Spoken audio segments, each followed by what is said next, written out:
Xbox, Record This is a podcast celebrating all things gaming, food, and the good old days. If you'd like to find out more, head to xboxrecordthis.com.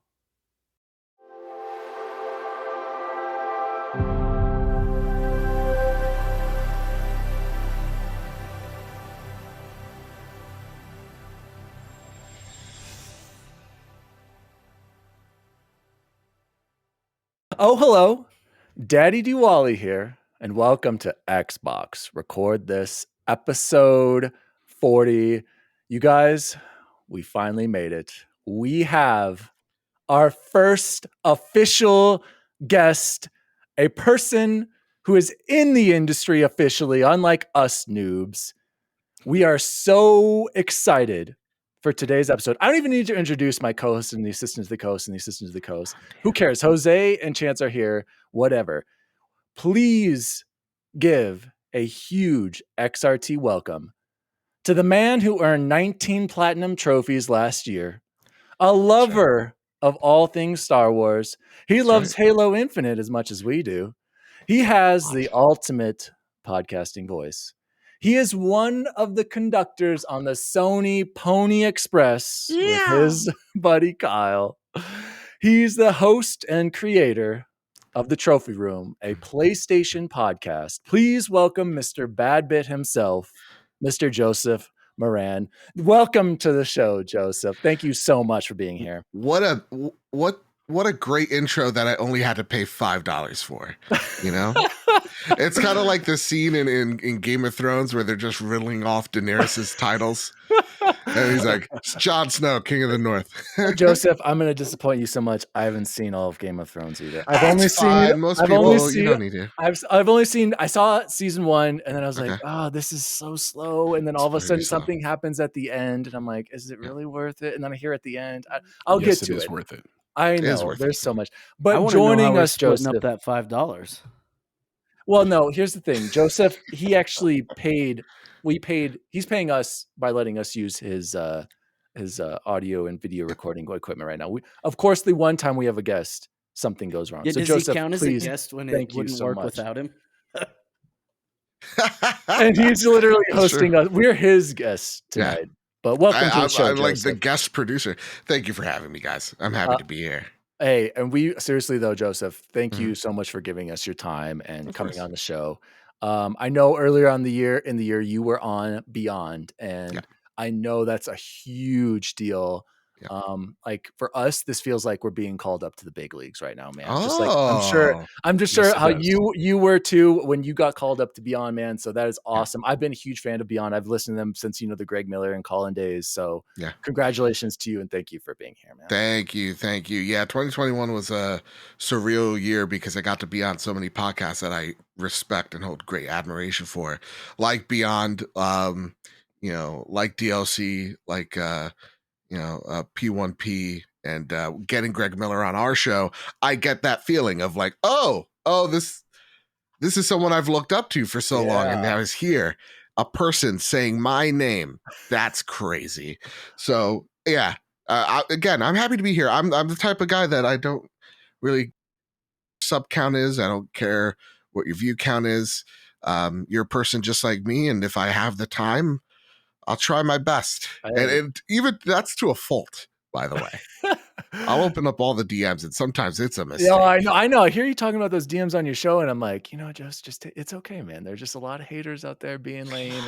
A lot of, I feel like you're even afraid to say Xbox on your show sometimes. So I'm like, it's okay, man. We're all recently, recently. All right. So Joseph, that's one of my big questions. In fact, I noticed. We have plenty. Okay. I want Joseph to just give us a little bit of your gaming history up until the moment you played Xbox and everything changed. And after that, really tell us about the Trophy Room and how you got into podcasting content creation. Yeah. So I'll tell you when I got my Xbox. How about this? Okay. Start there. Original Xbox, OG, humble brag. My brother used to work at CompUSA, and he was able to cop one of the OG Xboxes the night of with a copy of Halo. Wow. We loved that game so much. So much. And we fought over who would be playing it on what day that my father had a breaking point. Instead of being a good parent, he bought us a second Xbox for my birthday Wow. with You- Halo. Oh. Yeah. And so I remember LAN partying with my brother and my friend Ruben. It was my first nerd rage. Oh yeah. Where like they just we were playing Halo and I was dominating as per usual, and they decided they were just gonna team up Blood Gulch, and this is where the pistol's overpowered. So I'm getting spawned outside and I'm getting sniped at by a pistol, and it was per usual, and and I got so angry every time they would kill me. They're like, "I got tone, I got tone." I got tone. I'm like, shut up. I don't even know what this means. He's like, it's an old aircraft term. I'm like, you've never been near a plane, let alone the Air Force. How do you know that?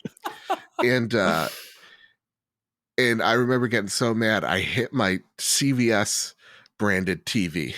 Oh. And I cracked the top of it right down the middle. And I remember trying to fix it by just because it was like the color of paper. So I was just putting computer paper on it and taping it up. Sounds very logical. I love it. Yeah, no, my father found out he'd beat my ass. Oh my god. That is awesome. So you really did have a rage moment there. No joke. That is Yeah. You rage quit to the like you hear the stories of people throwing their controllers. You literally you were that person. Yeah. I became what I hate, And so I succumbed. So moving on from Xbox, where did your gaming journey when did it start really, and what systems have you owned? Like some of your favorites, Yeah. So it starts with the NES. Okay. Watching my brother play video games, and then me playing the SNES, falling in love with a little game called Super Mario, which is the best Mario. One of the best. Absolutely. Yeah, Fully absolutely. 100% correct. And then going to the N64, because obviously Shadows of the Empire's on there, Rogue Squadron's on there. That's I'm a one of my huge top Star 5 Wars- 64 games. These guys made fun of me for that. Top 5, yeah. easy. No, hands down. I would say even top 3. Are you kidding me? Yes, thank you. So yeah, no, amazing. Loved my N64. So I was a Nintendo kid through and through. I had a PS1, but it was at my grandma's house, and they didn't own any memory cards. So I'd play the same Crash level over and over again. That being said, I'd graduate to the PS2, to the Xbox, to the GameCube. I was day one for GameCube, that launch, and we thought it was going to be the best thing ever. We saw like a meteor shower that night and all that. Turned it on and then turned it off. Xbox was my main squeeze for a very long time. Like I loved my PS2. I played Gran Turismo on it. I thought that was great. Oh yeah. Loved my Ratchet and Clank. Jack Daxter 3 because I couldn't play Grand Theft Auto. I wasn't allowed. Yeah. Because I was a kid. Because my parents heard, and wasn't allowed to play God of War either because my parents have heard about the minigame. So, my life very much revolved around the OG Xbox and then the 360 era. The 360 era was great. It's one of the best. Yes. It's probably my second favorite console of all time. It's fantastic. Either though, like it red ringed on me 7 times. Constant. And it was in that period where I was like, okay, I like PlayStation 2, but 360s were, and I was a fanboy. Yeah. Like I was a PS3 sucks. My cousin worked at a Sony style, which is the equivalent to an Apple store. She could have got me PS3 games at cost, a PS3 at cost. No, I didn't want that because PlayStation was garbage. And yeah. I was like, this is American made, baby. So it was up until I worked at GameStop, where 2010, where some guy walks in and he reeks of weed. And can I curse on the show? You can. Don't worry about it. Yeah, go ahead. Do whatever. So this guy reeks of doobies, and he's selling his PS3 Slim. I'm like, okay. I mean, we've had a PS3, but like it was one of the fat ones. My brother wouldn't let me touch it. I watched him play Guns of the Patriots, all that. Ooh. So I was like, okay, let me play this thing. Let me see what it's about. He's trying to sell it. He has no cable. He has no controller. And I'm like, listen, let me feed your addiction. I'll give you $80 for this console. We walk outside. We exchange this money. I'm like, whatever. And he does. I get a controller, a new one. Never buy a used controller at GameStop unless you're an idiot. No. Never. Because they never work. They never pro tip. work. Love it. I trade in my broken controllers all the time. Yeah. all the time. All the Dude, time. You Joseph, have you been recently though? They have like this test for Xbox One. Oh, That's yeah. like legit. Now I'm like, this is gonna Uh-oh. pass now. Yeah, I see a diagnostic. Like what? Anyway, so so I bought a DualShock 3, the camo controller, Uncharted 2, Great. and it changed my life. Yeah. That opening cinematic, I was like, whoa, whoa, whoa, whoa, whoa, whoa, whoa, whoa, whoa, whoa, whoa, whoa. This is a game that exists. This is the Uncharted 2 was like a game I never experienced before. Yeah. That train sequence, when I heard people talk about it, blew my mind actually playing it. And maybe this was in 2010, maybe it's 2012. Yes, somewhere on there. The blackout. When was the blackout? Because that's when I got 2011, 2012. Yeah, somewhere in there. And because that's when I got my PlayStation 3. And that's when I became this is my console. This right here is it. Because that game changed it. And what I did then, because I worked at GameStop, and this is what they let you do with used games, is I just rent used games, used PS3 games, and just revisit these games. And I was like, holy shit. Immediately I was like, I'm such an idiot. This is such a what a dumb thing for Joe to do. Ignore this catalog of really awesome games. Absolutely. PS4 was coming out, and I remember being on the fence. I'm like, I say I'm done with Xbox because, again, after the 7th Red Ring, I was done. I got very emotional giving up my Halo Reach console because the I thought you were graphics gonna card say died on it. Halo Reach, the collector's edition with the statue. Yeah? No, not with the statue, but with the console. Okay. And I was like, I'll be PC and PS3. And that lasted 6 months. I was a PS3 boy after that. So towards the end of that generation, that was where I stayed. And I talked about this a few weeks back on the trophy room. It's just like, if you're coming to me because I've played PlayStation since the 90s, this is not me. I'm not going to pretend to be that guy. Gotcha. That I've always been a PlayStation guy. And this is where PlayStation's earned my quote unquote loyalty or my fandom because they've given me experiences unlike anything that I have experienced for the last 10 plus years. That's how it's been for me. So to me, what makes the trophy room special is the fact that because I have a deep relationship with Nintendo, because I was raised on Nintendo, because I have a deep relationship with Xbox because that was my teen years, and I have a deep relationship with PlayStation, I kind of understand a little bit of how all those ecosystems and those fan bases work. Mhm. And I have an appreciation for each one. So you come to the PlayStation or you come to the trophy room, not because I'm claiming to be the whiz of PlayStation. That's Kyle's job. Kyle's the fan since day one. Mhm. It's really coming for the coverage on PlayStation, but also knowing that if you're an Xbox listener and Nintendo listener, you can actually listen to this show and have fun and get something out of it more than just, Absolutely. yeah, they don't bash Xbox here. You're not going to see, if we have anything critical to add to Xbox, we will, sure. But you're not going to see us every episode have a 10-minute talk about why, we can't trust Phil Spencer when he, smiles. Because it kind of looks like he's about to fart. Like, it's true. It's a fact. Just look at it. It's now cursed image. But It's that stock image. It's cursed image. yeah. I know exactly what It's you're. like, I never, it's happening. Joseph. I never thought of that until you just Yeah. told me that. So now I'm not going to be able to unsee that. Thank you. But like, I'm not going to claim that I'm the Persona master or I'm the Final Fantasy whiz, because again, that's all Kyle. It's all about having the respect for other brands, because at the end of the day, they're all just corporations just wanting your money, and that's where I hang my hat on. Now, again, I am the Sony fan where I go that they're my favorite publisher. No one comes close to them in my book. That's again, it's where I hang my hat on, and I do have a knowledge base for it for sure, but that's really what the trophy room is about. It is about me and my best friend Kyle talking about the latest and greatest all things PlayStation. That's what it is. Nice, very nice. Sounds very similar to our history as well, because we grew up. We were the '90s Super Nintendo. Yep. That was like where we started. Then I was more of a PS1 guy, not so much 64. And then I've had all consoles since then. So Yeah. for me, PlayStation has been, like you said, that single player narrative experience. Like, and we're going to talk about, you kind of mentioned just in your last show, like what keeps me coming back to them. It's those single player games. But other than that, like I'm all aboard the Xbox. Like I just feel Sure. like what they offer me in that ecosystem is just more for our taste, like the Yeah. multiplayer experiences and stuff like that. But we have all consoles. I can't wait to talk to you about PlayStation. So thank you. Anything? So you didn't quite say what got you into making the podcast and content creation. Oh, here's a funny thing. Have you ever heard of a podcast called Beyond? Yes, of course. Yes. So, my favorite podcast was PS I Love You. Oh yeah. Favorite podcast of all Mhm. time. That dynamic is fantastic Yep. between Colin and Greg.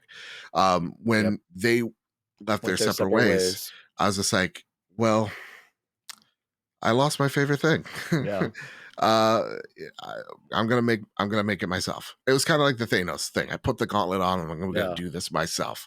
Not because I thought I'd get any type of fame or notoriety, just because I want to make the show that I miss. Yeah. And so, I got one really great compliment where one person's like, dude, your show is the spiritual successor to PS I Love You. That's a big compliment. That's awesome. And he's just like, your dynamic with Kyle is unmatched.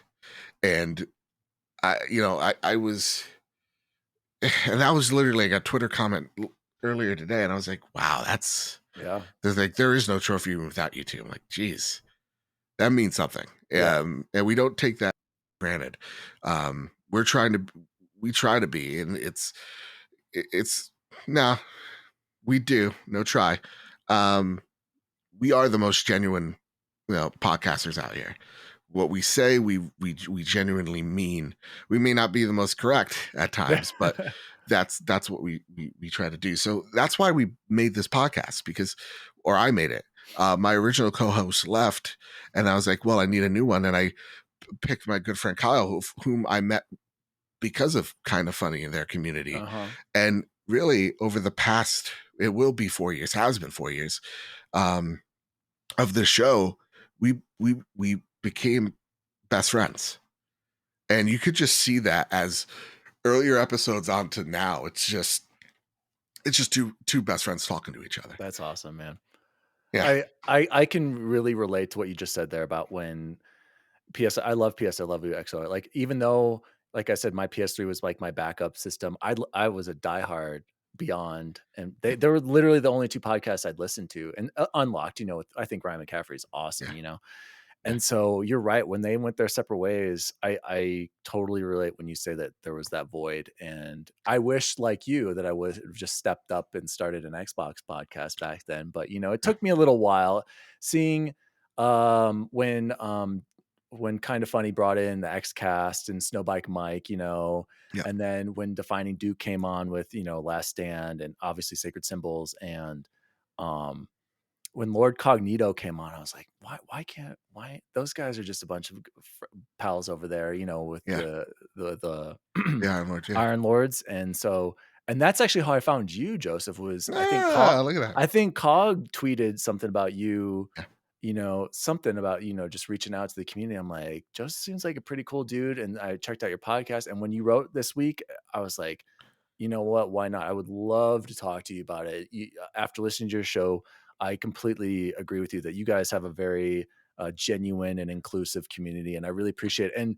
And I can totally see when that person says that you're the spiritual successor to PS I Love You and the early the Beyond days. Like that's really awesome. Yeah. So I can totally see how that meant a lot to you. Yeah. So congrats to you. And to me, it means a lot, and I think it's important because I don't think there's a podcast like that exists anymore. Yeah. That's I think all the podcasts have evolved into something that, no disrespect to any of them, they just don't have, I think, what Kyle and I have. Nice. So yeah, I really do love what we do, and my goal is one day, and I think that day is coming, that we are one of those tenants of PlayStation, that you want some reasonable, rational conversations and some fun, sprinkled in there. Hey man, That's what the trophy room from is. what I've been listening to, you're on my rotation, and I enjoy listening to what you and Kyle Thank you. bring. So Hey. thank you for everything that you've done with your show. Joseph, we like to do a little warm-up question here. Okay. And in honor of you joining us this week, Mhm. I would like to ask you, what are your top 10 PlayStation games of all time? I know this is difficult. Take your time. I'll start us off here, and then Okay. I'll roll down. We'll end. We'll end with you, okay? Okay. Because I know this is tough. And you said you're not a '90s guy, not a '90s PlayStation.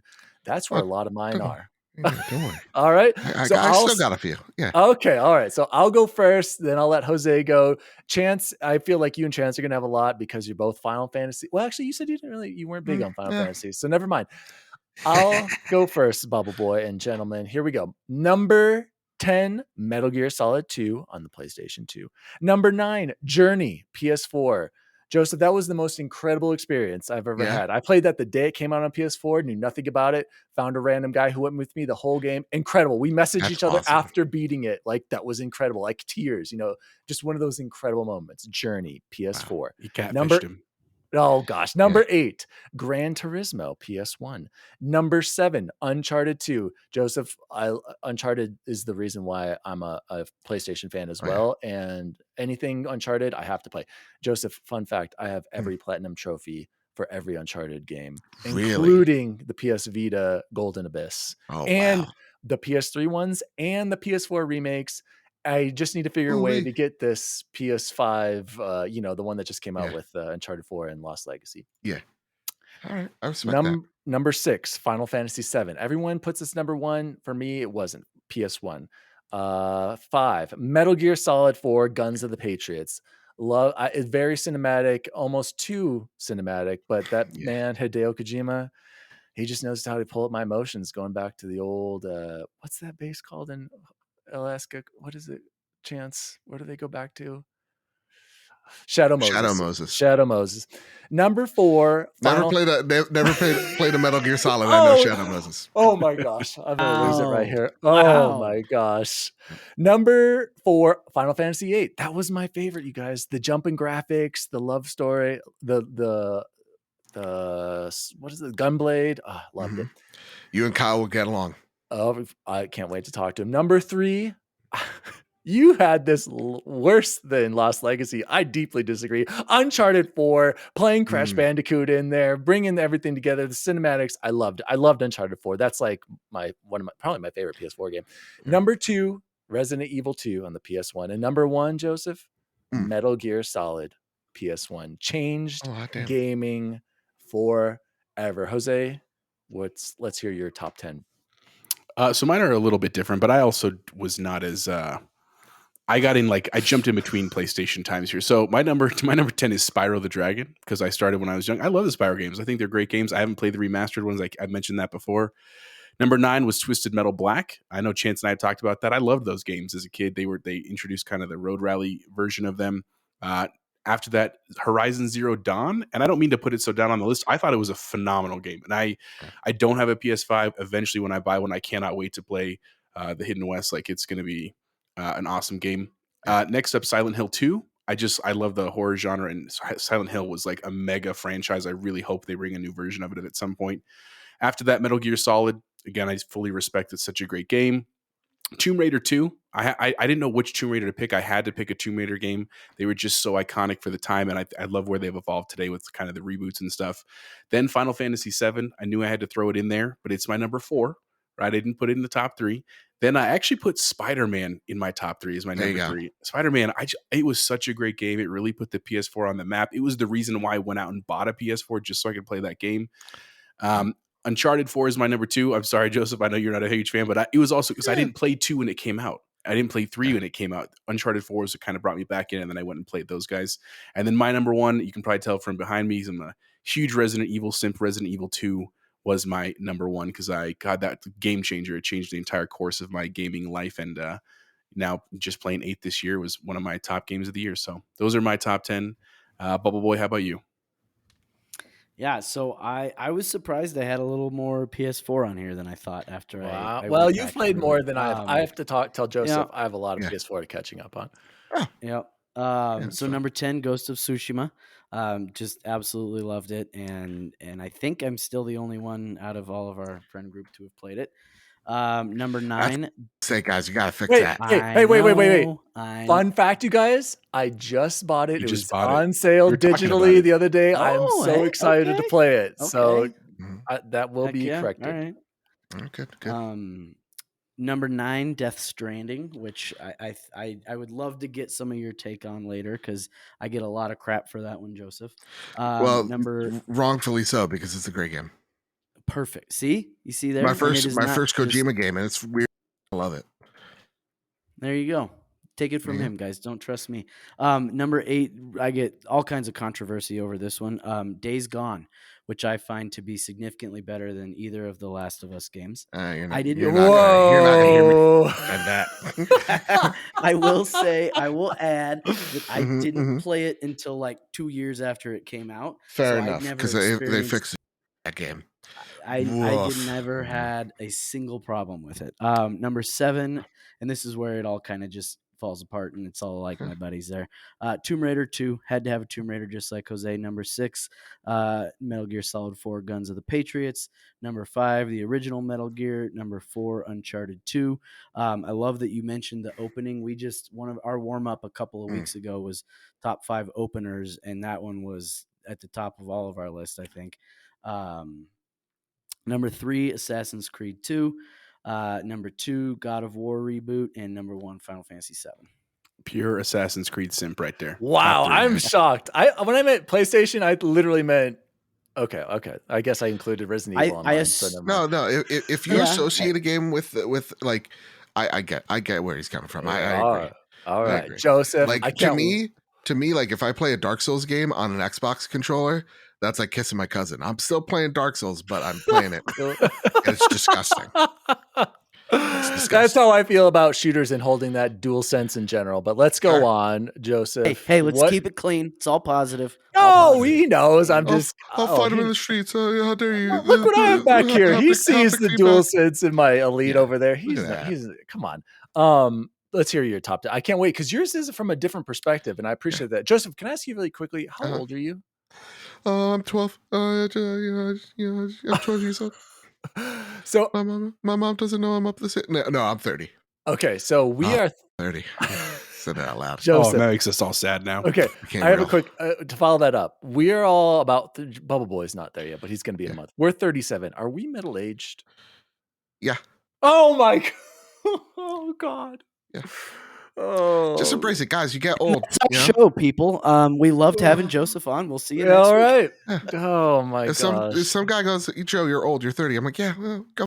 And yes, I am. You're not. You're still a kid. 30 was like, oh man, that's. I know so ages many ago. possibilities. Exactly. All right, Maybe let's I'll hear still meet the one. All right. your top 10 PlayStation.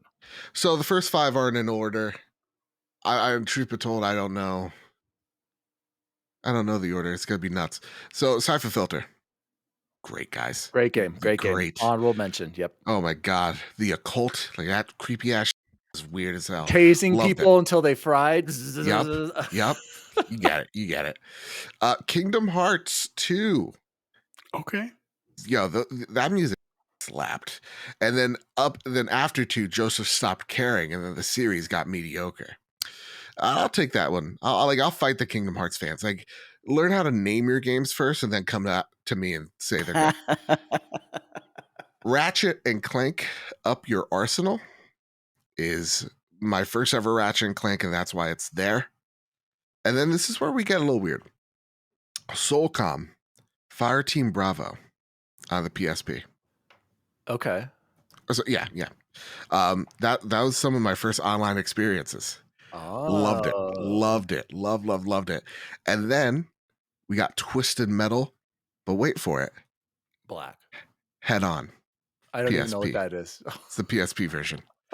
Loved the on my PSP, boys. I played like 3 games on my PSP, but they like it was this. It was Soulcom, and then it was any Muso game I put on that PSP. Okay. And then let's get to 5. Okay, Let's here we get to go. 5, 'cause this is where it gets a little crazy. This is serious. 5, Horizon Zero Dawn. one of Okay. the reasons why my podcast exists is Yep. because I wanted to talk about Horizon with someone. Okay. Horizon's one of the best games ever. And this is where it gets heavily slanted towards the PlayStation 4. Why? Because I genuinely think the PlayStation 4 is my favorite console. Not genuinely think. It is my favorite console of all time. All right. I Hands down. respect it. All right.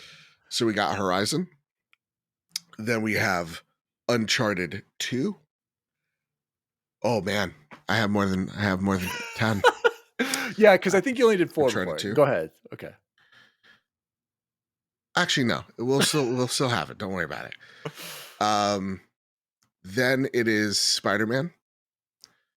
Fantastic. Then we have. Oh yeah, no, I definitely have. It's 12. It's top 12. Then we have for number 3, it's The Last of Us, the original one. It's a great game. It's okay if you don't like good writing. I understand. And then for number 1, everybody knows this. I mean, look at the shirt, guys. All right, It's got to be okay. Dark go Souls. ahead. it's Bloodborne. Okay. It's a game of the generation. Now, here's the thing. Bloodborne's great, but also God of War 2018 is a perfect game. Like I literally, there's nothing wrong with it. Couldn't tell you. Fast travel, You don't need it. inventory, maps. Okay. I'm just saying. Oh, you didn't need that. It's not enough to be. Semantics. It's not. Yeah, semantics. But then also honorable mention Let's hear it. because there are 3 games that I constantly, or really 2 games that I think constantly about. It's Bloodborne, Yes. and I then got it is that. Ghost of Tsushima. Really. Ghost of Tsushima to me is, if Joe made a AAA game, that's Yeah. what it would be. Wow. Ghost of Tsushima to me is it's perfect. I We're- love the soundtrack. I just love everything about it. Really, I love it. That's the one game I can't wait to play on my back. I've The called first 2 it hours a is a lot little of weird, times but afterwards, what every Assassin's Creed should have been since Assassin's Creed 2. Yes. pretty that's much. right. Yeah. So your list is very more recent, and I respect that. Like PlayStation 4 has had great 'Cause games. To me, like, it's so hard to do like my top 10 games ever made because I am the type of guy where it's like old is old, new is new, and new is probably better. And when I try to go back to the old things, I'm like, oh, these mechanics aren't here. Oh, that sucks.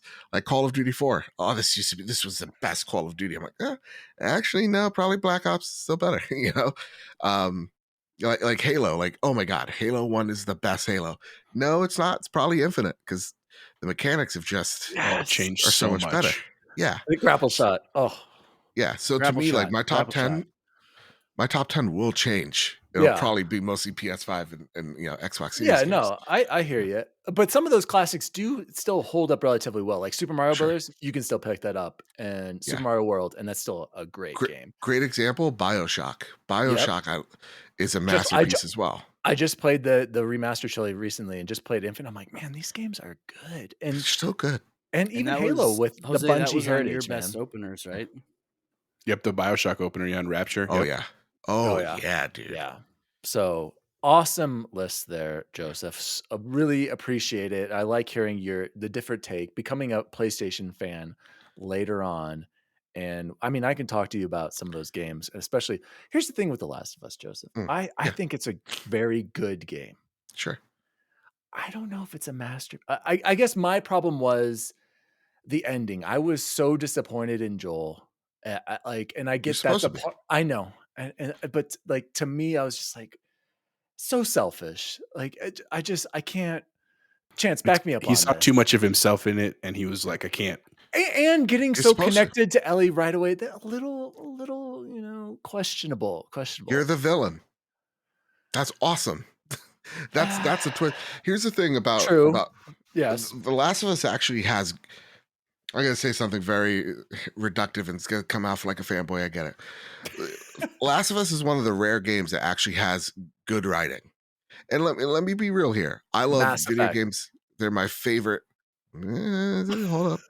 They're my favorite medium. That's how I want to. Yeah, that's how I want to engage my medium is through video games. But not a lot of games can be translated well to film or TV. And part of the reason is because it gets goofy in games. And we we're fine with it because we're along the ride and we're connecting with it on such an intimate level that we don't give a shit. Mickey Mouse is with us alongside Cloud Strife, right? We're like, this is makes sense to me. So like there are rare exceptions, like The Witcher, like Mass Effect, like Last of Us, that actually tell writing that doesn't give. It just wants to tell the story it wants to tell, and that's what I give a lot of respect to that series. It's like, yeah, you're. How many games you come off? You're like, yeah, that was happy, fun times. This is great. It's like, no, we could explore more emotions rather than just like I want to feel like an unstoppable killing machine. That's why I love Bloodborne, because I'm not an unstoppable killing machine. I'm very much killable, right? That's how I view games like The Last of Us that have the story that, yeah, maybe it'll make you look at like golf differently, but it's doing something drastically different than its, contemporaries. Yeah, I completely respect that. Can I ask a follow up then? What are you excited for the HBO series then? Yes. Okay. Pedro Pascal is Joel. Let's do this.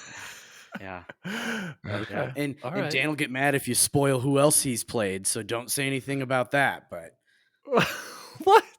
I know he doesn't get that. I know he's Mando. That's the only reason I got him. Okay. All right. Joseph, the reason why you're here, let's get into it. Sure. I want to talk to you, and I've titled this section The Future of PlayStation. Okay.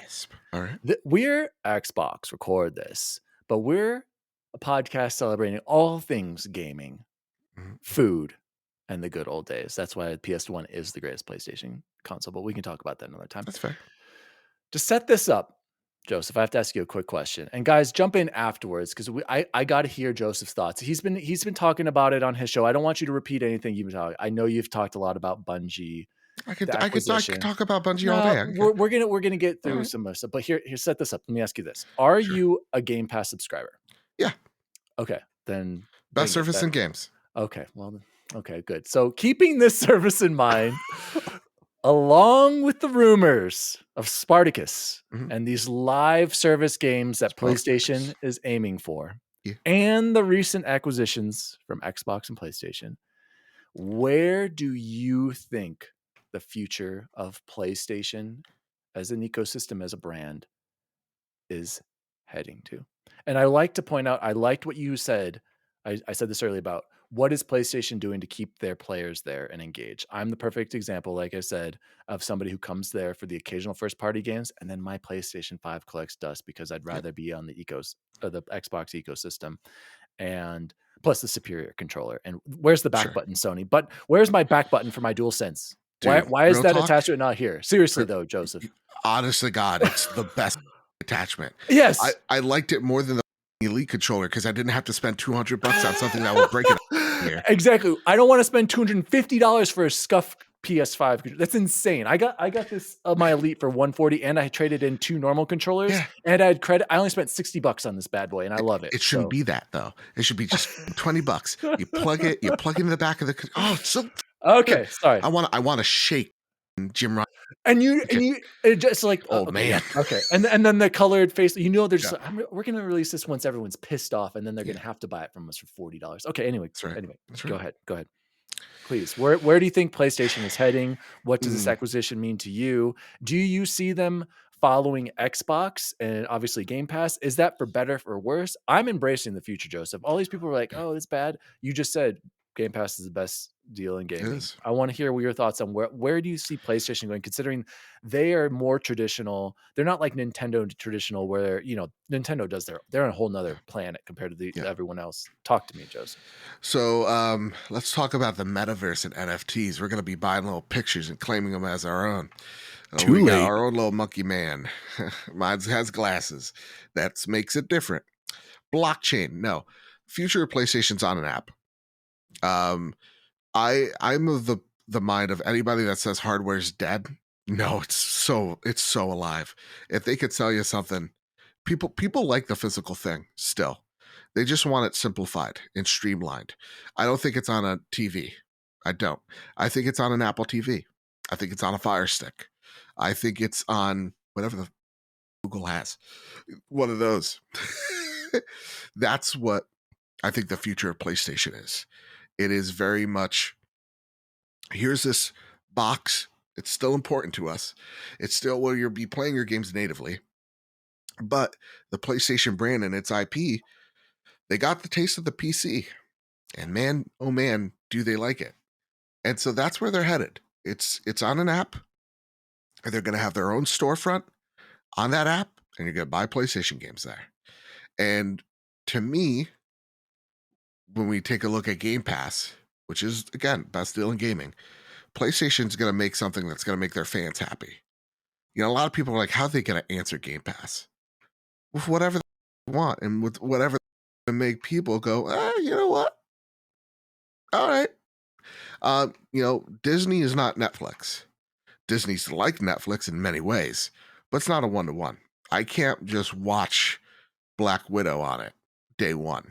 I got to go to the theater out there and buy a ticket, right? That's where I really do see PlayStation being for the next 5 to 10 years. Hey, listen, we'll let you play the free-to-play Factions game, right? Last of Us Factions. You want to play Last of Us 3 and get depressed? You got to buy that. And it'll come to the service later on. But right now, it's here and it's at a premium or at a discount because you're a PlayStation Plus member or Spartacus member, whatever they're going to call it. When it comes to Bungie, but talk to me about the acquisitions. Acquisition season. Everybody's for sale. Ubisoft's next. You heard it here first, folks. Okay. From who? Breaking news. Absolutely not. Joseph knows Ubisoft is next to go. Because I said it is. Yeah, let Nintendo buy them. But it's on. It's definitely on an app. It's definitely those service-based games. Which here's the Bungie part. Those service-based games are thanks to Bungie. Because, you know, I just got off last podcast of Cast Co-op with Ainsley Bowden and our friend Amit Luke Lore, and Ain said it perfectly. Why do you buy something? IP, tools, and expertise. So that Destiny deal, or that Bungie deal is, you got the team Bungie that's going to be making you revenue upon revenue, $2 billion of revenue every year. That's safe money. You got yourself a Minecraft. You got the tools in place to put it in marketplaces that are successful. The expertise of how to make those things possible, you have it there. If you want to make your own shooter, well, you have the expertise from the Destiny crew. And because you guys aren't competing with each other, because you guys are teammates, you're inclined to help each other out. So that's what you get out of that Destiny deal. That's where I want the future of PlayStation to be. I don't want them to go out there and buy Square Enix or buy Capcom or buy Ubisoft or, you know, the 5 people that think EA is on the table. I don't want that, because to me, that's not PlayStation. To me, what makes PlayStation really special is XDev, where, you know, their program where they partner up with AA studios to make first-party games. You know, Ember Labs, From Software, even Bluepoint. All these studios were once XDev. Now, From Software is doing bigger things with Elden Ring, but, you know, Housemarque's a great example of an XDev where the relationship was really awesome, so they acquired them. That's what I want PlayStation to do. Purchase studios that make that blend well with your culture, that are one with your culture. That, I think, makes way more sense than going, I'm going to buy Square Enix all the baggage and all the positives that come with them, all these teams that we don't communicate with, they're just suddenly ours. I don't like that. I expand your teams. And that's what we're seeing. Like London Studio is expanding. Fire Sprite, they just acquired them. They have a lot of teams working on a lot of stuff. Insomniac has grown tremendously. Dude, Insomniac, best purchase ever. Props best to Sony. purchase ever made. Dude, they don't miss. Sunset Overdrive, one of the greatest games ever. Put that on PlayStation so more people will play it. I swear. Yeah. And then, you know, Naughty Dog is now hiring for a literal new team. Expand the studios. That's how to me you truly compete. So Joseph, it sounds like you're saying that it's very similar to what Xbox is doing currently by Sorta. releasing things on PC. I feel like PlayStation needs to just take that jump and do day and date with their Yeah, exclusives, release them on eventually. PC. Do you see okay, so tying it to the Activision acquisition, do you see Call of Duty staying multi-platform? And the more I hear about this Destiny deal and how the way Phil Spencer talks, the more I think it is going to stay out there, kind of like a Yes. Minecraft. Do we see Xbox Game Pass on PlayStation? Do we see Yes. Play Pass on Xbox? Yes. I'm All by the three. way, my name is the best name that we thought of here, Play Pass. Play Pass. Yeah, no. Yeah, yes to Okay, all of this. BubbleBoy thought of it. All right, BubbleBoy thought of it. Am I going to be able to play the next Uncharted game with my Elite controller? Yes. You're talking. I love you right now, Joseph. If this Yeah. is coming true, why do you think that is? PlayStation found out that they like money and they could get more money by putting their games on other things. Look, I am a true believer. And I'm fighting a sneeze currently, but I'm gonna get It's through it. okay. I can tell. That- Thank you for being here. That Xbox and PlayStation have looked at each other countless times and going, I want you to be my competitor. And PlayStation goes, I want you to be my competitor. I don't want Amazon and I don't want Apple. We don't want either of those things. Yes, yes. Shake thank hands you. and agree. Shake hands and agree.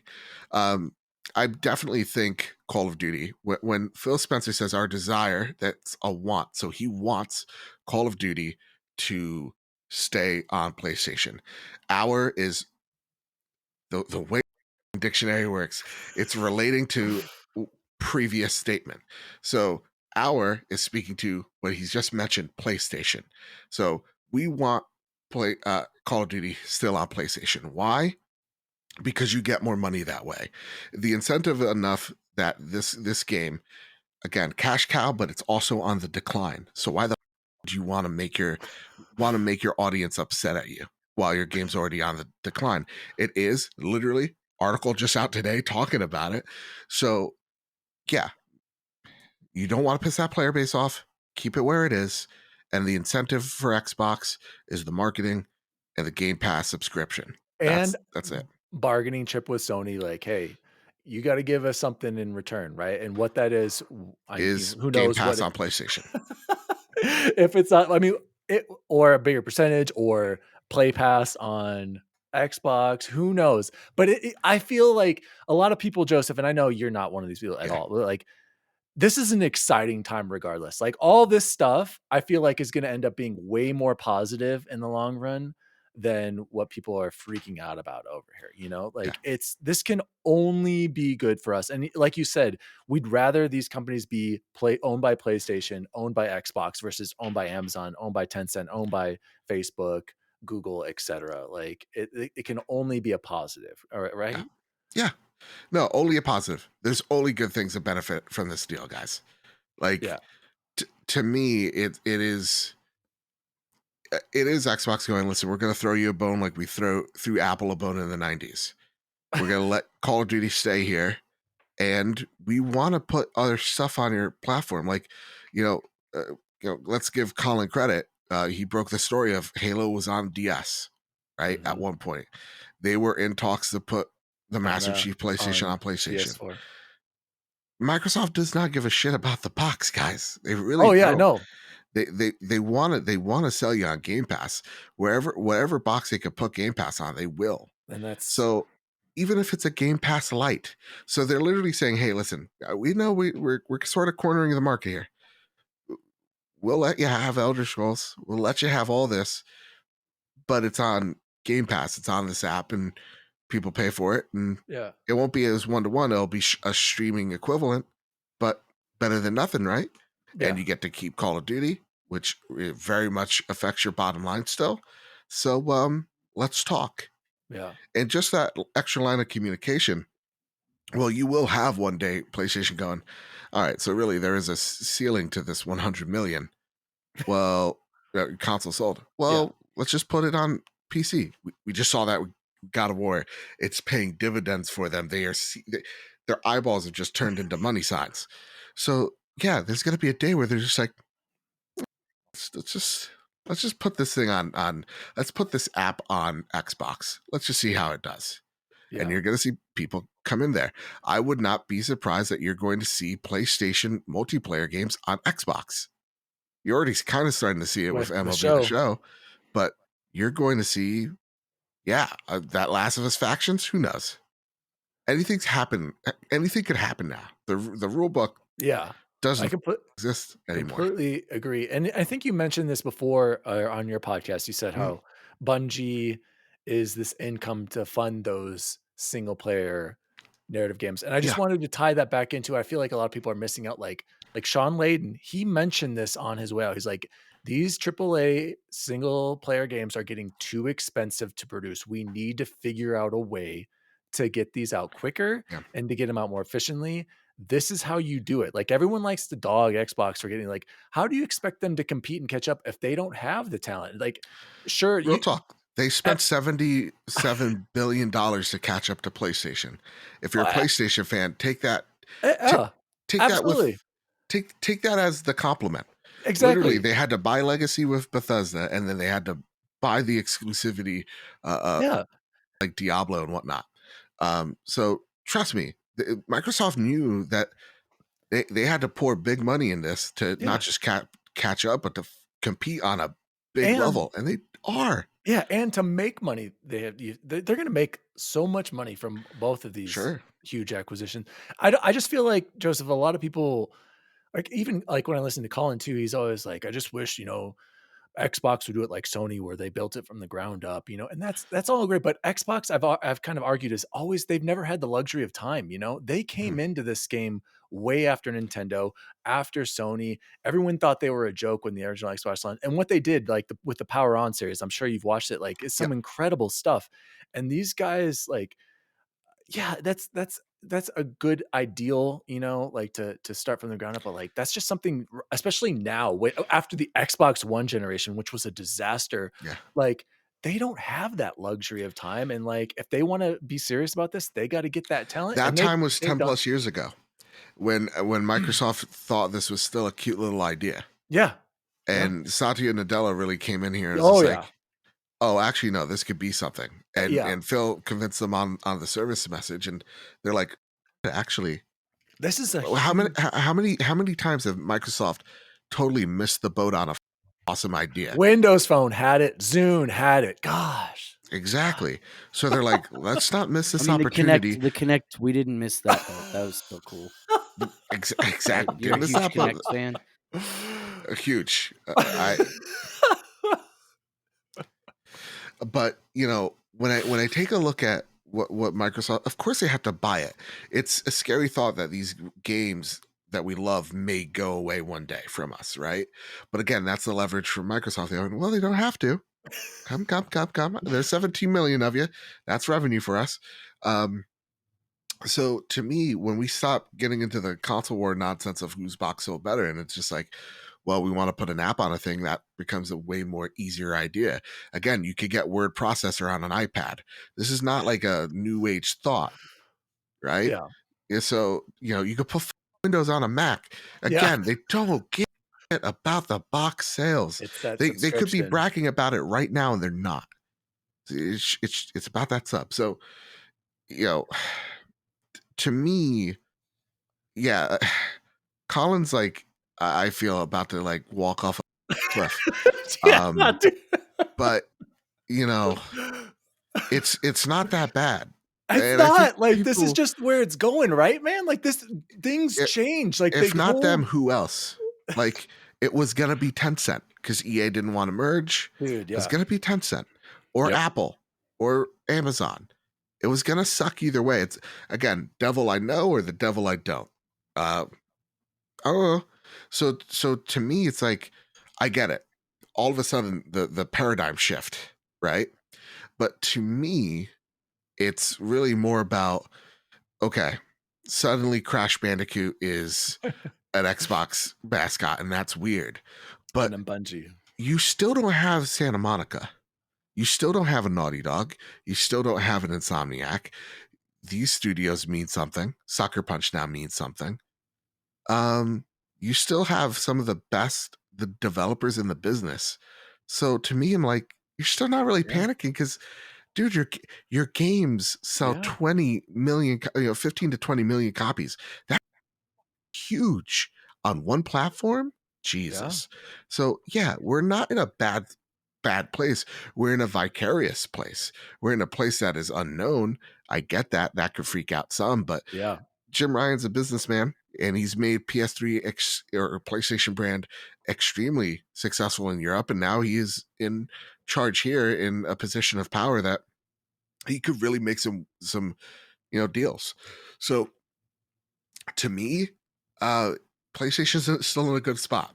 Oh yeah, absolutely. They're all Xbox is in a great spot, and Nintendo somehow eating glue out there. Still outselling everybody. How they outsold the Wii? The I mean, okay, let's be honest. The Wii sucks, but how is that thing constantly selling? I don't get it, Joseph. Who doesn't have a Switch? Well, me, because I sold mine, but I had it. I guess I don't know. I bought a Switch OLED. I'm part of the problem. We all are. I saw you were playing Metroid Dread. I still got to get to it. That's like the one game I want to play. I actually bought a Switch because I'm like, I'm going to play Metroid Prime 4 someday. Metroid Dread goes so hard. It's incredible. Jesus. Oh, I love Super Metroid, so I can't wait to play it. Guys, have you played it anywhere other than on? Yes, I played it in my car on lunch breaks, and then I played a lot of it on my TV. But sometimes on. Okay. Here's the thing: if I'm taking a dookie on the toilet, I'm distracted by taking the dookie on the toilet. That's Chance's happy place. That's what I asked. God forbid, my biggest fear. Somehow it slips, and then basketball rim in it, bam, right in the hole. Like, I got Dookie on my Switch. Okay, good point. Butterfingers. Guys, I've been dominating the questions here with Joseph. I really wanted to get his perspective there in the future of PlayStation. Please, Jose, Chance, ask away while we have this man's time on anything else you want to ask. Thank you, Joseph. We're on the same page, I want to say. I love your positivity. I love where the future is heading. I think, like you said, like we have only just everything good to look forward to in the future. So I'm excited. And wait in a few months. It's accessible too. Like pretty soon we're gonna have that Play Pass, and that'll probably be $1 a month. There are so many easy ways to get into the Xbox ecosystem right now, and there will be in the PlayStation ecosystem. So Chance, go ahead. I know you've been. Chance has so many questions. Let him go. So many questions. Go, Chance. Go. No, I'm just excited. Okay, so first one, you get 3 choices here. You get to name 3 games. One Xbox. Everyone kill one. Go. Yeah. One Xbox exclusive, one PlayStation exclusive, one cross-platform. You only get to pick one of each that comes out in the year 2022. You can't play any other game in all of 2022 except for these 3. What are you going with? Oh man, I'm going with. This is easy. I don't know why you guys are like, "Ooh, this is difficult." Like a 2022 game that's coming out this year. Yes. Oh, okay. Horizon Forbidden West.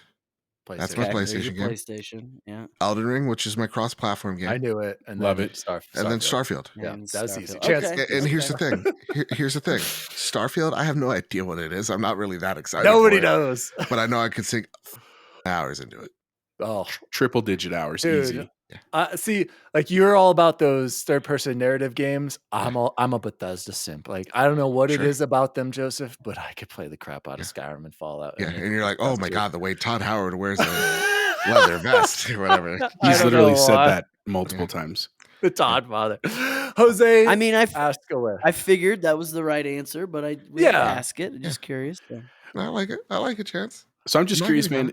In terms of the future of this kind of Cold War of studios, I guess my question is for you is, do you think that we're headed towards a future where eventually, on an infinite time scale, maybe 10 years, maybe 15 years, every major studio is bought up by either Xbox or PlayStation? Or do you think that we're gonna hit like a plateau at some point? So we pick up some of the big ones, like you mentioned, Ubisoft. You think is next? Do you think we're just in this Cold War of acquisitions? And then kind of a follow up to that, if that is the case, other than Ubisoft, what do you think are the next couple that are going to go? And I mean, if you think you know one to Xbox or to PlayStation, of course, but just in general.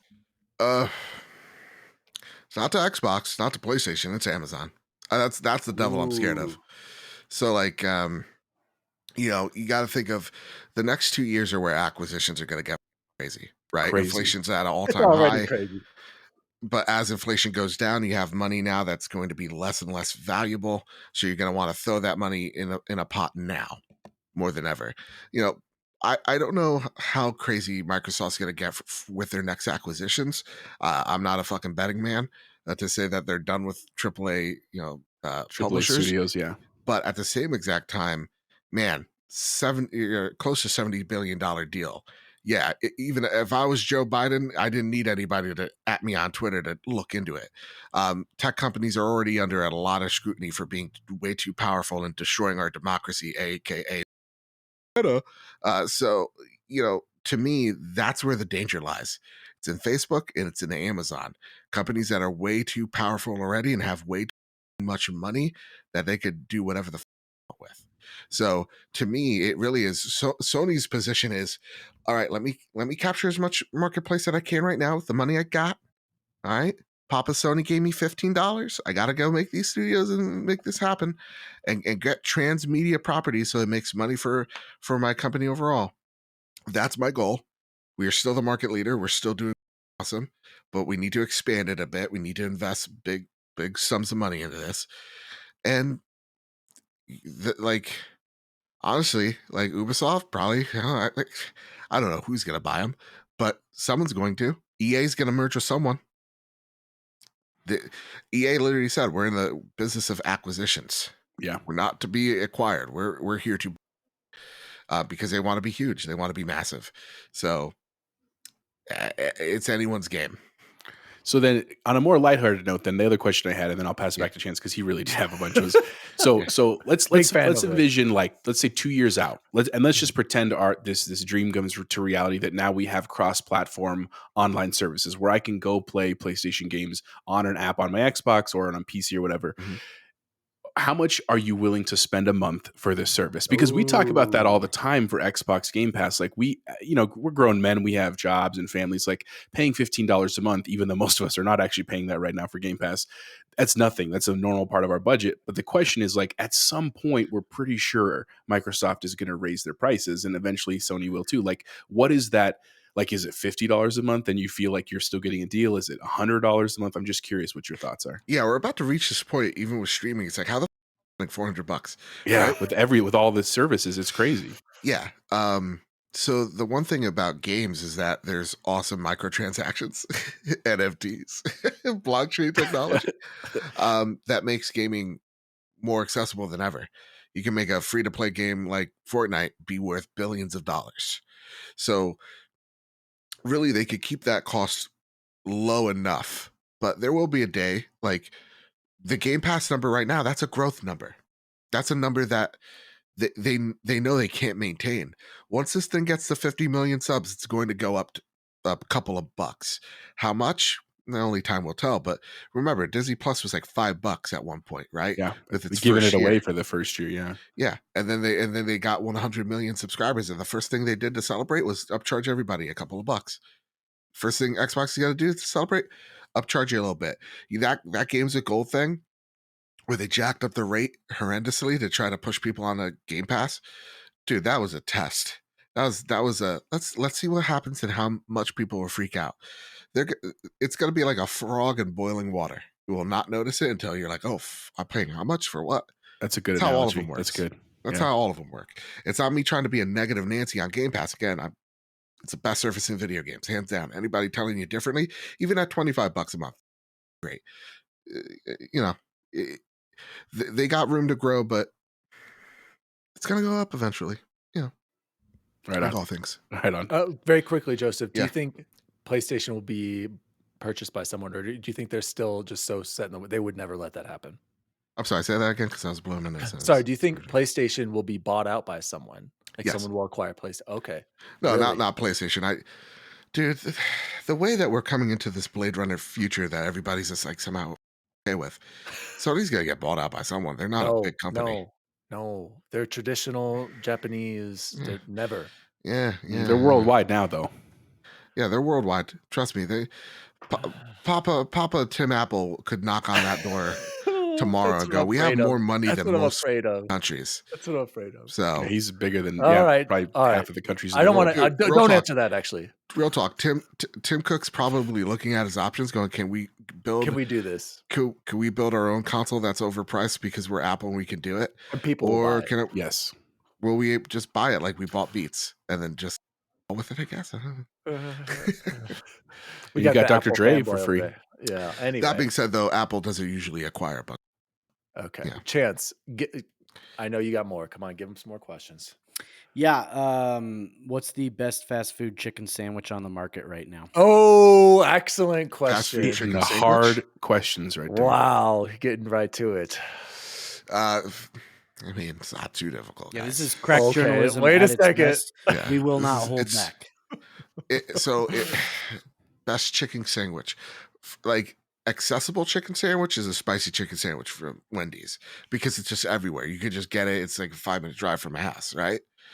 But if I had to go the best chicken sandwich, I'm in the mood for a chicken sandwich. Okay, let's hear it. Popeyes chicken sandwich. Oh my! We knew Joseph was the best as Yeah. soon as we Jose, got. play Oh it. my! Play Play it, it, Jose. That's I what did Jose! play Come it. on.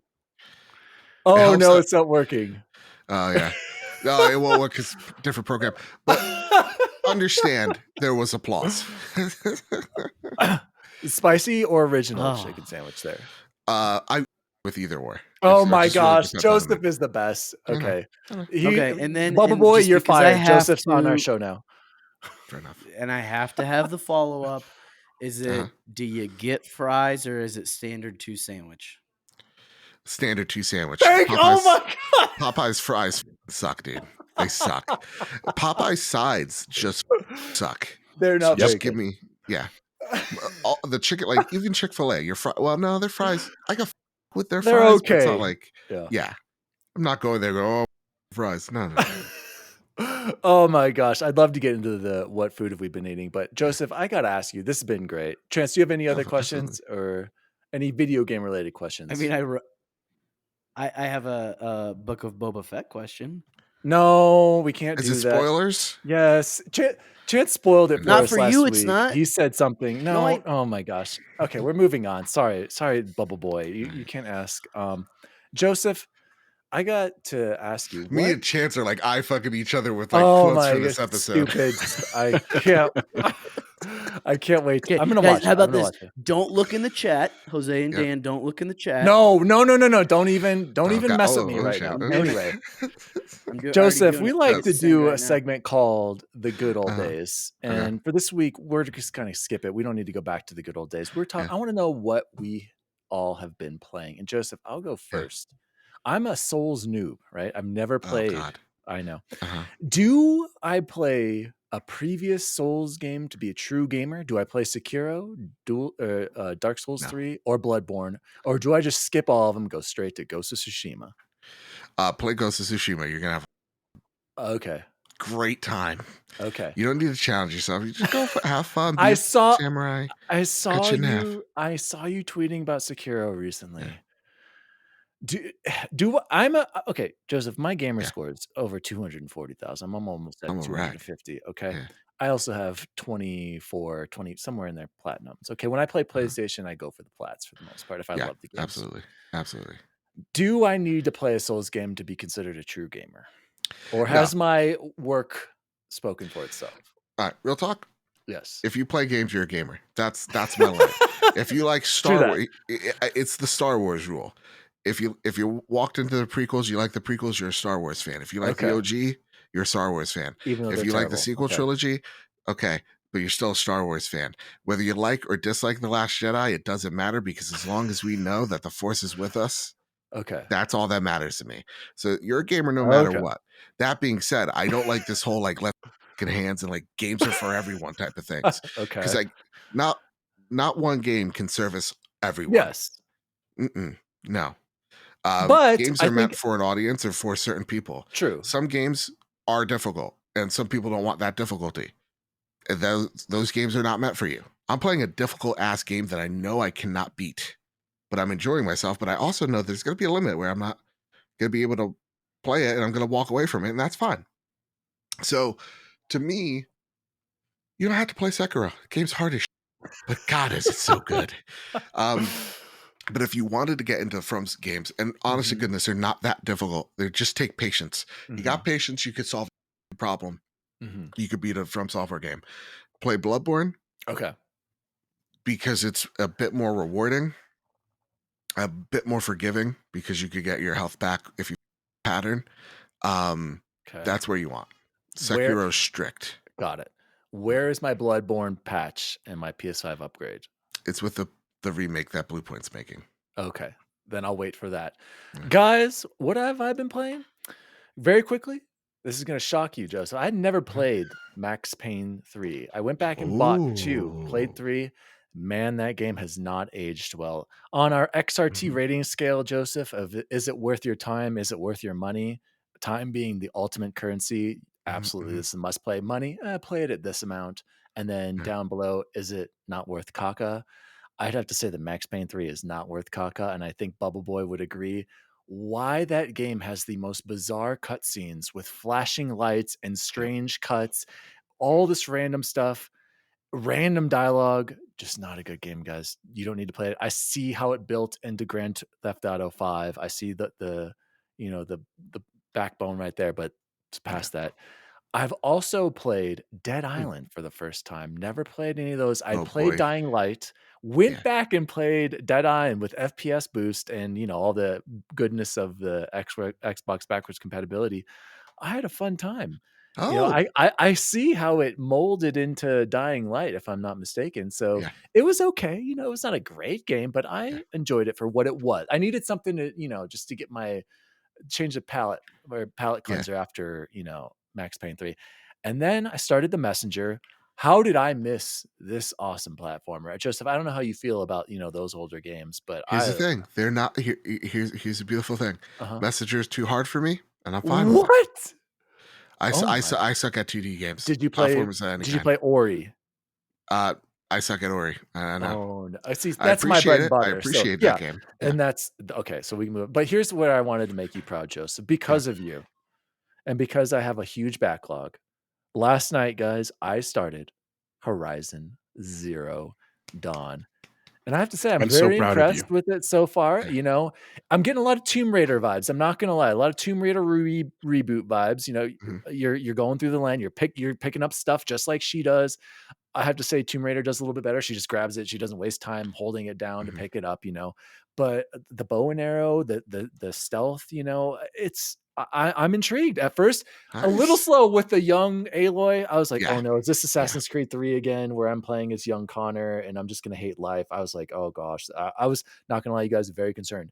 But then as soon as I found that little earpiece chip, and you start hearing these old audio files or whatever, audio logs, and I'm like, what the heck is going on here? I got to find out what's going on. So I'm very intrigued. Just wait. And Joseph, I don't know if you know, we all live in Denver, and so wait till you get you go to Red Rocks. You get to Red Rocks, like Mile High Stadium. Joseph, isn't this a spoiler? Like, is that not a spoiler, Joseph? What Chance just told me right there. It's not a spoiler. It's not a story piece. It has nothing to do with the story. Oh, okay. Sorry, another spoiler, Daniel. At the end, her hair is still red. Oh, sorry. That's not the same. I'm sorry. I mean, if you really love Colorado, you'd know. You're like, is that Rocky Mountains? Yeah, I knew it was in Colorado. It's okay. I knew. Chance had actually told me this before, so I know it's in Colorado. So there you go. I'm excited, you guys. That's what I'm currently playing, and I'm very excited. I wanted to start Ghosts. Very proud of you. I really, really did. Very proud of you. So Joseph, there's a few games I've missed on PS4. I didn't play. I played Spider-Man. I played Until Dawn. I got the platinum in that. I did get the platinum in God of War, but I was like, I just can't go back and fight these things. I'm just like, I'm ready to move on. Great game. Love saying boy. And I was never big into the Greek mythology, or I'd never played any previous God of Wars, Joseph. So that was my first experience. So the axe, awesome. So I basically played a lot of them, but I missed Horizon. I still need to play, what's the robot one? Detroit. And you can skip that. Don't worry about it. Okay, I probably will, to be honest. Colin's game. They literally is just like the robots in the back of the bus, and then the black robot gives the I have a dream speech. Are you? Yeah. Oh, okay. Awesome. Yeah, it's Chance played it, and then what was the other one that I missed? Chance, did you like it, Chance? No, he didn't platinum it, so. I appreciate. The other one you said, what's the other one you missed Did- was Days Gone, and then Yeah, I Joseph haven't played. asked if No, I no. liked Yeah, Detroit. Did you like Become Detroit? Human. I liked it for what it was. I didn't expect it to be anything earth shattering. I like the kind of slow paced. Oh no. You know, See, I'm more of a It- it- gameplay. I'm will more of I a ever play gameplay it guy. again? No. So those are the ones on my. Oh, and Bloodborne. And now you're telling me I need to add Bloodborne, but maybe I should wait for that. But I'm very excited for Ghost. I've heard nothing but Honestly, good things. so Bloodborne is a game. Here's I'll tell you a little bit about myself. I literally go back to it when I'm bored. It's the game that doesn't leave the hard drive. I literally played it a weekend ago and I beat it in an afternoon. Dang. I'm good. I could get through the first what? 4 bosses in under 2 hours. Wow. Easy. Chance, did you play Bloodborne? I did. I couldn't beat it. I got stuck, and it was right. But you beat Sekiro? I know. I couldn't. It was. They're different. They're not. It's not the exact same I'm game. scared now. No, don't be. In it. So sorry, go ahead, Chance. No, go ahead. It like, if I remember right, that was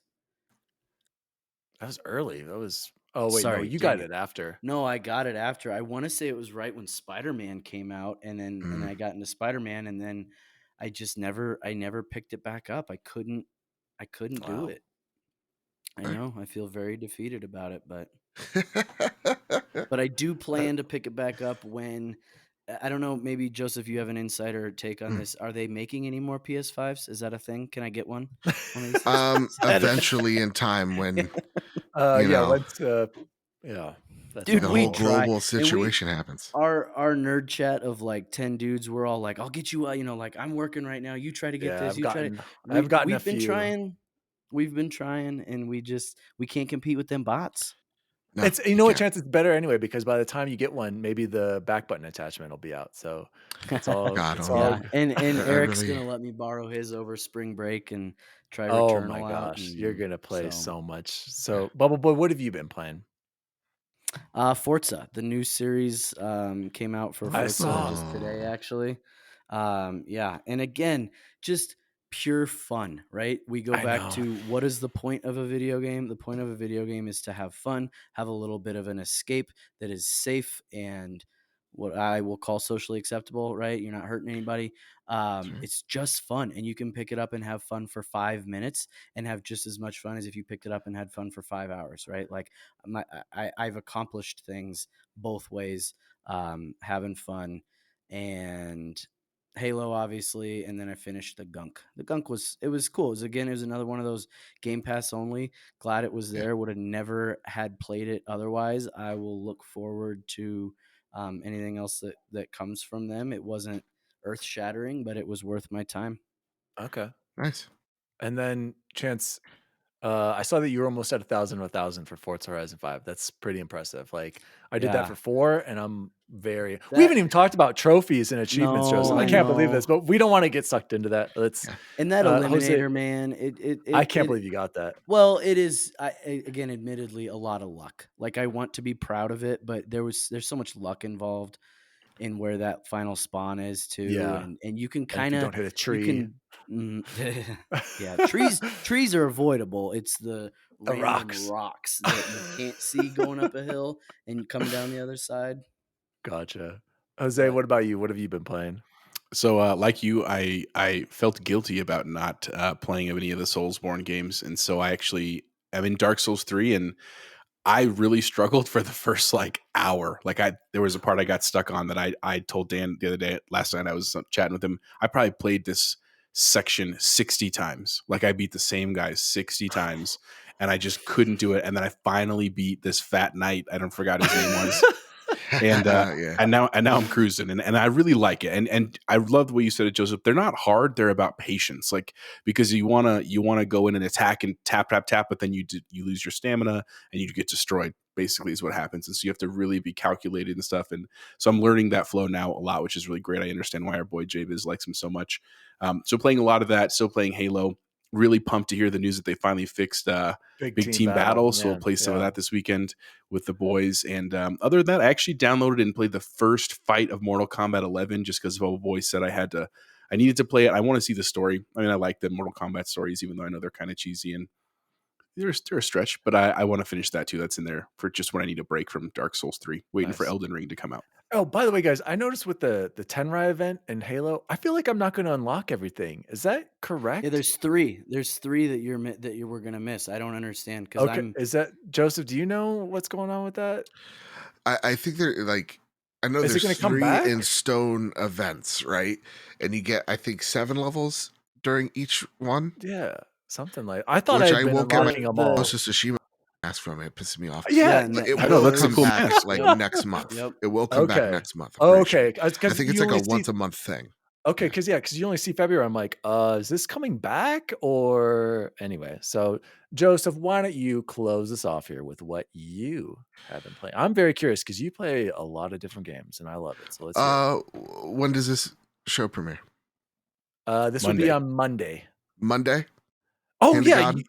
Yes, Monday? yeah. You were talking about Dying Light. I remember your review for that, which makes me want to get that. But the bugginess, I'm gonna have to wait, Joseph. I'll just wait. till it's Yeah, I cheaper. mean, I I'm didn't excited, though. experience it but, as Uh-huh. much, but if other people have, yeah, go for it.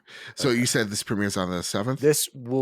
I will post this Monday at 12 a.m. Cool. Mountain, so that would be 2 a.m. Eastern. Yeah. So I've been playing Dying Light 2, which is a really fun game with some Bethesda level jank that I've been enjoying. Parkour is great. This is a game that I will go in platinum Joseph, because I'm having that much fun. Oh, that says a lot. Joseph, did you like Mirror's Edge and Mirror's Edge 2? Because I got 1,000 out of 1,000 on Mirror's Edge 2. I never played those games. Okay. You didn't miss a whole lot, man. You're all right. I mean, No, yeah, no, Dan, he just said he should loves the that parkour. No, he needs to play. If you love the parkour, Joseph, Mirror's Edge 2 is I literally, I was time, just like, man. while I was playing this game, I was like, they need to make the next Mirror's Edge because man, the traversal's tight. I loved hearing that. I want to play it so bad, but the glitchiness. Anyway, go ahead. Yeah, since this is coming out But on, you have a system that runs it too. That's the other thing. Like, and I don't want to get into Cyberpunk right now, but I loved Cyberpunk. My Xbox Series X and my OLED ran it just fine. I think, I don't know. I'm gonna try it. I think I'm waiting for the next gen patch. I'm waiting. I'm just gonna wait. Yeah, I'm Sam. I'm waiting for the next gen patch. Yeah, for that. The other game. Well, Kyle played Ollie World. He really, really enjoyed that. It's a 2D skating game. Oh, dude, it looked hella dope. He enjoyed himself immensely.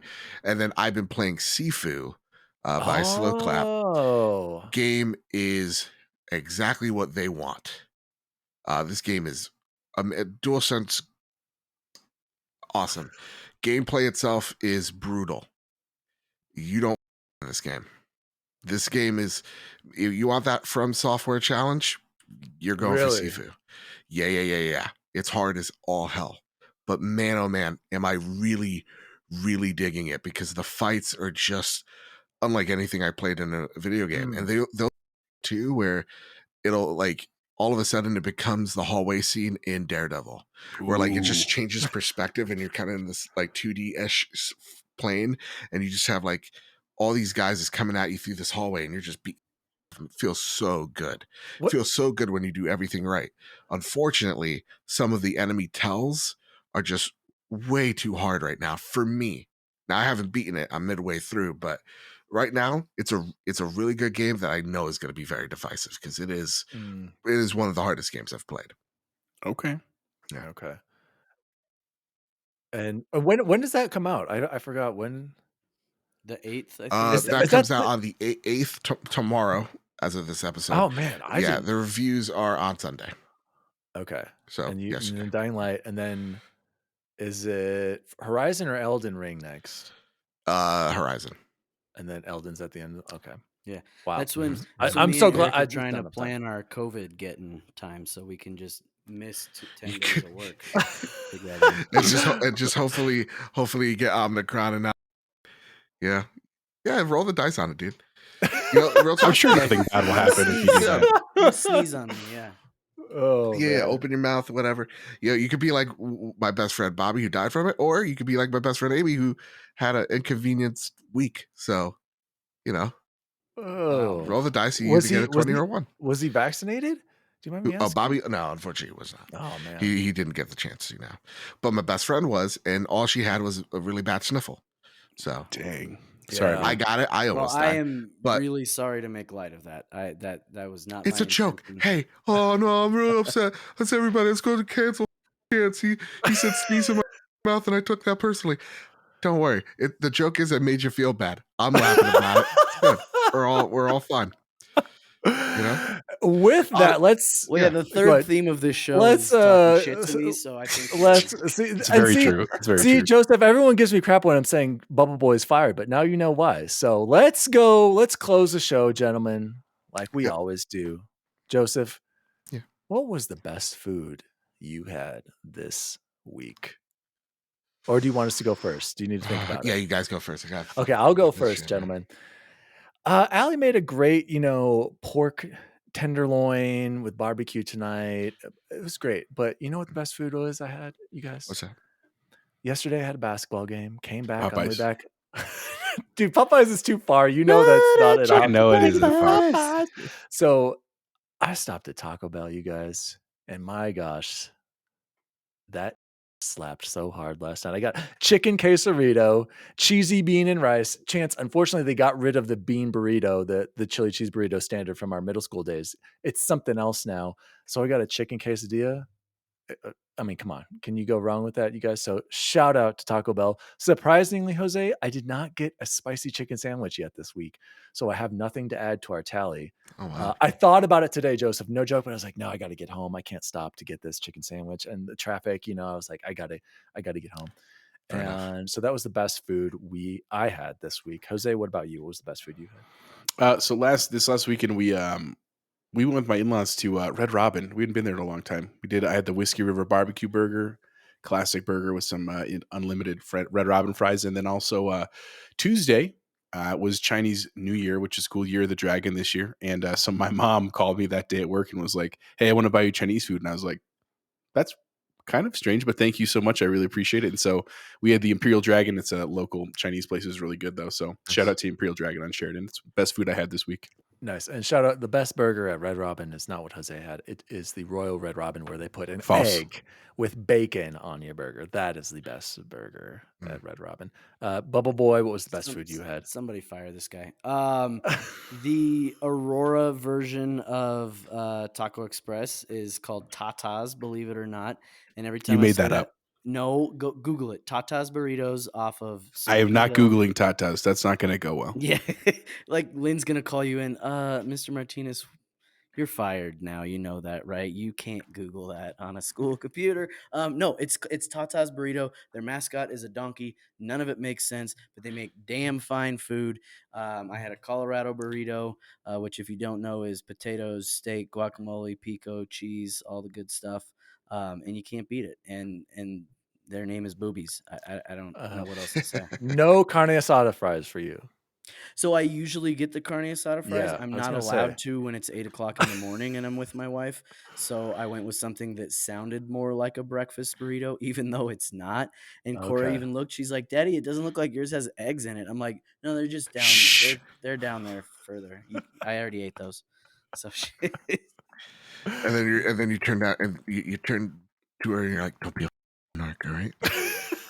You want to be? Don't tell your mom. Do you want to play Forza later or not? Huh? Joseph, what Yeah. was the best food you had this week? my friend? Shout out to Spark Hill, New York. Shout out to the Mountain House for providing what is hands down the best chicken parm with vodka sauce and penne on the side. Y'all, oh my God. Where do I start, man? This place is tell the me. bee's knees. There is no vodka sauce quite like it. It is literally my favorite restaurant ever. Really? Because their food is just so top notch. It's bar style pizza as well. And that means very flat, very thin crust.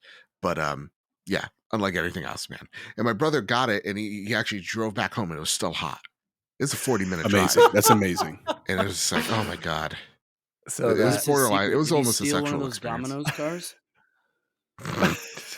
No, unfortunately not. Unfortunately not.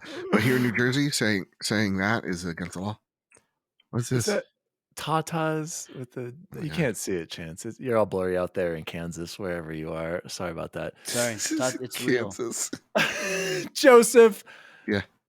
Thank you so much for joining us. Yeah, thank you, Of course, man. guys. It has been an honor to share the stage with you. Thank you so much. Seriously though, man, Yeah. honestly, like this is a big deal for us. We really truly appreciate it. I Where yes, you are. Where can people find you? Tell us what you've got going on. I like I've said, we've mentioned You're a bunch. everywhere. Listen to the pod. Yeah, exactly. Listen to his reviews. Listen to the podcast. They put up 2 this week. They're probably going to put up another one. Let's hear it, Joseph. Who knows? Who do you think they're buying next week, huh? Who do you think? I'm thinking it's got to be like someone, a Japanese studio. That's what I'm Yeah. thinking. It's got to be someone over there. Oh, That makes sense. My money is EA's buying Ubisoft. Yeah, I think EA. I see them. They could pair up. I'm thinking they both like money and they're both pretty mediocre at making games from time to time. But then they also make some of Joe's favorite games of all time. Mass Effect. Let's be real, Mass guys. Effect. What happened? Well, did they really make that? They kind of came in late with that. Exactly. So Dead Space, they had to kill it and then only to realize what they had and then they revived it. Anyway. You can find me over at the Trophy Room, a PlayStation podcast made by the players for the players, where each and every Thursday, me and my best friend Kyle talk about the latest and greatest in all things PlayStation. This week, we talk about the Bungie acquisition. We go in depth about it. It's one of my favorite episodes just ever. Then we had a second episode after that, which, honest to goodness, I can't tell you what it's about. Wait, let me think. Oh, yeah. PlayStation going into 10 live service games. There you go. Days have been a blur again. I've only had 4 hours of sleep. Yeah, I'm like, I listened to that earlier today, Joseph. Yeah. You can find us over on Apple Podcasts, over on Spotify, and you can also find the video version on YouTube. And you can find me over at MrBadBit, and you can find our show at PS Trophy Room on Twitter. And yeah, guys, thank you for having me. I like this cross-examination. Dude, I love it. I can't wait to talk. We got to get back together soon because we didn't even talk about trophies and achievements and all that. So we'll save that. Trophies are better, and that's just the fact. The platinum. No, that's he's not the wrong. only thing Xbox is missing. Yeah, they're missing that 100%. We need that. Yeah, and if if it wasn't for achievements, you wouldn't have trophies. Okay, another debate for another. Anyway, my name is DaddyDWALLY. You can follow me at DaddyDWALLY across all social media. You can also write to the show at Xbox Record This at all social media. Send us an email. I had some shout outs. Sorry, guys. We had Joseph on. We're just going to skip it. And Jose, where can people find you? You can find me on Twitter, Chipotle_Bear, and on Instagram at ChipotleBear. And BubbleBoy, do you partake in the Meta Oculus? No, I was going to ask, what was that Meta thing you were talking about earlier? I don't. All right, a sandwich. Joseph. It's a metaverse. It's Joseph, you can buy little stickers in there. Blockchain. Okay. Joseph, just follow the gentleman's lead right here. As always, Xbots and Sony ponies. See you online. See you online. See you online. See you online. Oh my gosh! Who is this guy? He's a pro, Joseph. Man, that's 11:43. Dude, was that the sounded like the it sounded like the perfect. It sounded like what's perfect. Xbox Record This is a podcast created by Daniel Walenzik. You can follow him at DaddyDWALLY on all social media. The assistant to the co-host is Jose Martinez, and you can follow him at Chipotle_Bear on Twitter. The assistant to the co-host is Chance Siegel, and you can follow him at BubbleBoy N7. You can follow the show at Xbox Record This on all social media.